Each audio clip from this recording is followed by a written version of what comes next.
Assalamualaikum dan salam hormat bersama saya Kado untuk berita Pak Kado. Kuala Nerus.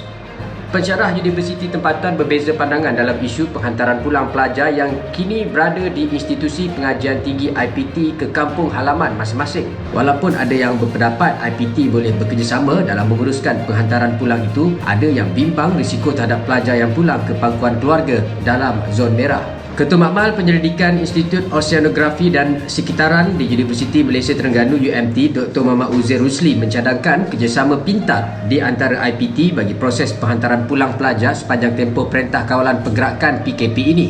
Beliau berkata sebelum kaedah itu digunakan, pelajar perlulah melalui proses tertentu dan didapati sihat daripada sebarang gejala COVID-19. Katanya penghantaran pelajar mestilah menggunakan bas IPT dan bukannya pengangkutan awam bagi tujuan keselamatan dan mengelak daripada sebarang risiko dijangkiti.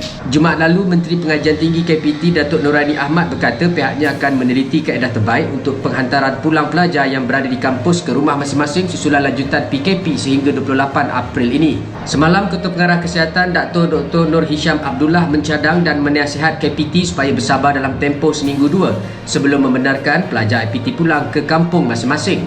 Rasanya, biarlah kita mendengar cadangan daripada pihak KKM kerana mereka lagi arif tentang pencegahan, bukan untuk mempelekehkan kuasa menteri atau sesiapa pun. Di dalam hal ini, kita perlu bersifat menerima pendapat mereka yang mahir dalam bidang mereka. Yang satu hal lagi, para pelajar ni, masa sekarang inilah korang sibuk nak balik jumpa mak bapak. Masa dulu bila diberi cuti, korang merayau ke sana ke sini, ke sana ke sini, ke sana ke sini. Tak ada niat pun hendak berjumpa orang tua masing-masing di kampung. Orang kita ni benda yang dihalang lagi mereka nak buat. Sebagai contoh, sibuk masjid tutup, sibuk tak dapat bertarawih di masjid. Hakikatnya surau dan masjid ketika bulan puasa tidaklah memberangsangkan kehadiran jemaah. Tambah-tambah lagi ketika 2 minggu terakhir Ramadan, hanya ada beberapa kerat sahaja. Yang penuh masjid hanyalah minggu pertama puasa. Ianya benda baru, semua nak pergi. Macam korang dengan bini korang lah. Minggu pertama pengantin, berkepit macam kena gam uhu. Tengok lepas beberapa bulan, dah macam gam kanji. Lekat macam tak lekat je. Jadi berpada-padalah ya. Bak kata pepatah, buat baik pada isteri berpada-pada, buat jahat dengan isteri, kau jawablah sendiri. Berita berikutnya, 9 daerah di Sabah kekal zon hijau atau sifar kes COVID-19.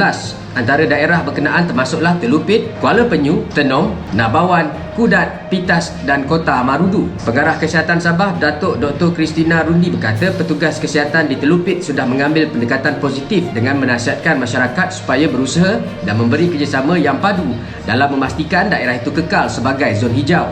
Sementara itu, Christina menyatakan seramai 5,632 individu di Sabah sudah diberikan intervensi atau kaunseling oleh pasukan Mental Health Psychosocial Support MHPSS. Beliau berkata menerusi jumlah itu seramai 4,201 didaftarkan daripada jaringan media sosial WhatsApp. Langkah ini bagi memudahkan perkongsian infografik dari masa ke semasa, katanya.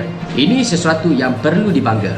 Rakyat Sabah sepatutnya bangga dengan keprihatinan mereka terhadap arahan kerajaan. Sikap beginilah yang harus dicontohi oleh semua lapisan masyarakat di Malaysia. Semua tidak mementingkan diri dan akur pada perintah pihak berkuasa. Bak kata peribahasa Melayu, sekali air bah, boleh bah kalau kau.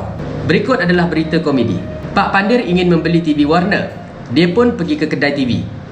Pak Pandir bertanya kepada penjual, awak ada jual TV warna? Penjual cakap ada.